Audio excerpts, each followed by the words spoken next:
명태입니다. 명태.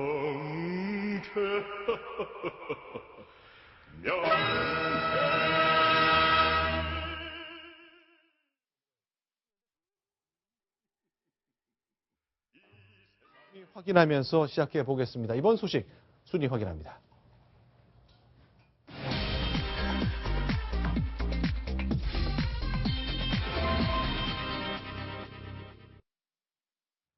이게 가능합니다. 엄마는 7마리인데요. 새끼가 무려 3만 마리입니다. 과연 누구 얘기일까요? 자, 이동영 차장과 함께 얘기 나눠보겠습니다. 이게 누구 얘기입니까? 예, 이 주제의 주인공은 바로 명태입니다. 네. 한때는 우리나라 대표적인 어족 자원이었고 또 국민적인 식품으로도 이렇게 인기를 끌었던 명태인데요. 네. 한때 최고로 많이 잡혔을 때는 네. 90년대 15만 톤, 80년대는 15만 톤까지 연간 잡히다가 아하. 급감을 했습니다. 네. 계속해서 떨어지다가 네. 최근에는 사실 통계에는 저렇게 톤 단위로 나오고는 있습니다만 실질적으로 보면 국내 연근에서 거의 잡히지 않는다. 이렇게 볼 정도로 명태가 동해바다에서 자취를 감춘 게 사실이었습니다. 그런데 이번에 네. 양식 기술에 진보를 하면서 네. 양식에 성공했다. 이런 뉴스가 전해졌습니다. 자, 이제 양식에 의존할 수밖에 없었던 상황까지는 왔습니다만 여러 가지 이유가 있었겠죠. 그러나 지금 보시는 것처럼 7마리의 엄마가 3만 마리의 새끼를 낳았다는 건데요. 일단 그동안 명태가 얼마나 줄었는지 어민의 말씀을 제가 직접 들어봤습니다. 확인합니다. 70년도까지는 많이 났죠. 키로수로 따지면 상당히 많죠. 5톤 정도. 이듬해부터는 안 나죠. 어민으로서 참 좋고 앞으로도 부화를 많이 시켜가지고 대어종을 많이 확보해서 옛날 시절 그 시절 다 오도록 많이 해줬으면 좋겠습니다. 자, 그래서 정부가 나섰습니다. 왜 이렇게 안 잡힐까? 수온의 변화도 있고 많은 이유가 있겠습니다만 그래서 해양수산부가 나섰습니다. 이름하여 명태 살리기 프로젝트입니다. 명태 엄마를 현상수배했군요. 그렇습니다. 동해안에 있는 어민들에게 현상수배 실제로 저렇게 어민들에게 이야기를 했다고 하는데요. 네. 한 마리 산채로 잡아오시면 50만 원을 드리겠습니다. 한 마리에? 그렇습니다. 그 정도로 잡기가 힘들었거든요. 네. 그래서 거기에서 몇 마리를 또 구할 수 있었고요. 네. 거기에서 인공 수정을 시켜서 53만 개의 부화된 수정란을 얻었고 그를 네. 통해서 많은 어족 자원을 확보하는 첫 단추를 깰 수 있었다고 합니다.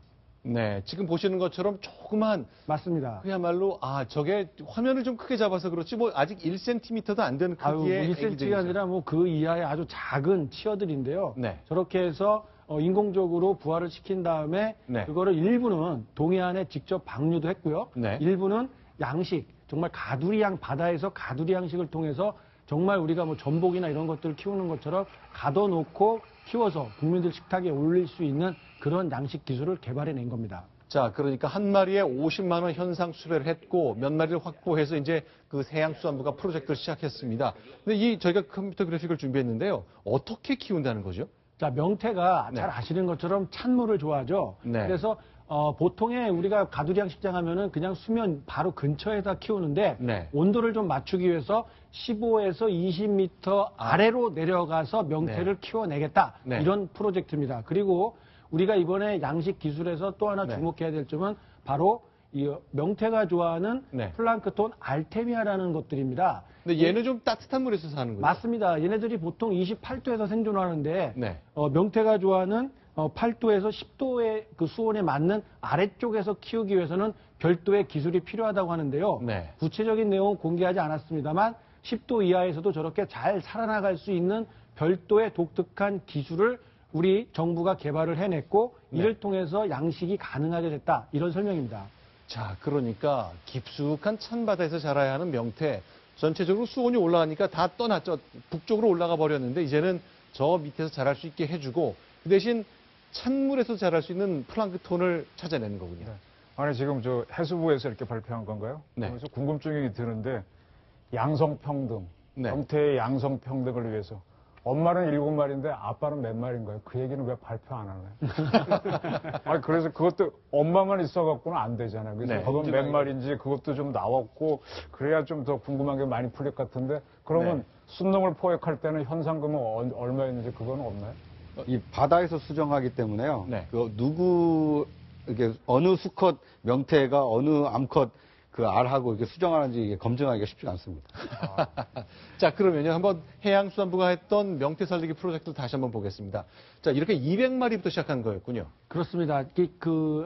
이게 일본에서 한 번 성공을 한 겁니다. 그런데 네. 우리가 지금 양식에 성공했다고 하는 것은 네. 2세대, 그러니까 네. 대를 한 번 인공 수정을 해서 키운 성어가 됐고, 개들이 다시 새끼를 낳을 수 있게 그런 기술을 개발했다는 겁니다. 네. 그렇기 때문에 이게 실질적으로 자연에서도 그리고 인공 양식을 통해서도 어족 자원으로 발전을 시킬 수 있을 가능성이 굉장히 높아졌다. 이런 네. 데 의미가 있는 겁니다. 자, 그러니까 이제 큰 어미 35cm 이상 그 월척에 해당하는 어미 생선 명태 200마리부터 시작해가지고 7마리가 산란을 해서 결국 수정란이 10만 개가 나왔고 10만 개 중에 3만 마리가 부화가 됐다. 그렇습니다. 그래서 3만 마리가 이제 부활을 했고요. 네. 이 중에서 일부는 바다에 풀어서 네. 이 명태가 이렇게 나이가 들면서 북쪽으로 올라갔다가 다시 동해로 내려오는 건지 이런 것도 네. 검증을 해보고요.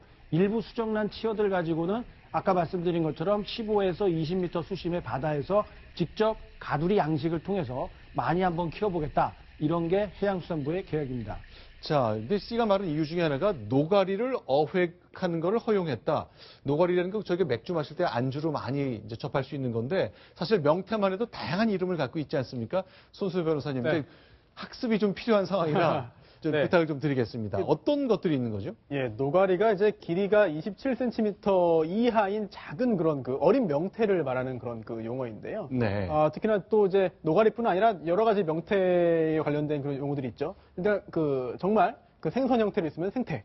갓 잡힌 생태. 네, 그리고 또 오른쪽에 보면은 얼리면 동태가 되고요. 그렇죠. 이건 여기까지 쉽습니다. 네, 말리면 또 북어가 됩니다. 아, 이것도 제가 알고 그렇습니다. 있는 그리고 겁니다. 조금 전에 말씀드린 게 길이가 27cm보다 작은 경우에는 말렸을 때 노가리라고 부르고요. 아, 이건 제가 오늘 배웠습니다. 네. 예. 그리고 또, 이거 강원도에서 많이 나오죠. 얼렸다 녹였다를 반복해서 만든 게 황태고요. 네. 네. 또 코다리 또 많이 들어보셨을 텐데. 그렇죠. 반쯤 말린 그런 명태를 코다리라고 할 정도로 이게 여러 가지 형태로 이제 우리 국민들의 식탁에 많이 오르는, 밥상에 많이 오르는 그런 어종인데 이게 많이 줄어서 이제 그 어민들도 어민들도 이제 실험이 깊어지고 또 소비자도 즐길 수 없는 그런 상황이 됐습니다. 네. 네. 이 명태가 우리나라에서 안 잡히면서 가장 큰 피해를 본 지역이 이렇게 강원도 지역입니다. 네. 이 강원도에 가다 보면 이렇게 황태 덕장이라고 있지 않습니까? 네. 그런데 명태가 안 잡히니까 황태 덕장에서 말릴 수 있는 이 명태가 없어서 네. 2010년인가요? 이 이광재 지사가 강원지사가 처음 돼서 네. 당선하자마자 가장 먼저 출장을 간 게 러시아입니다. 네. 러시아에 가서